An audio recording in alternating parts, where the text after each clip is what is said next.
Hi, this is Tony from A+R Boilers. Now, if you're the type of person who's got a boiler that won't turn off, then you come to the right place.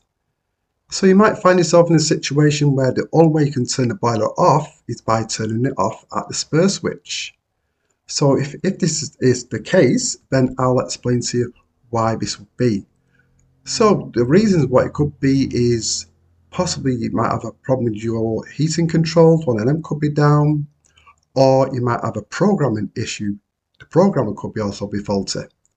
Also, it could be the PCB inside the boiler, or it could be even you've had another engineer out and he's done some wiring which is not correct, and that could cause this issue too. So any of them four reasons could cause your boiler not to turn off. So not to worry, you know what to call. Just ring 0161 220 3712 and we will be able to sort it out. So that's me in this short video. Hope that was helpful for you. Have a nice day.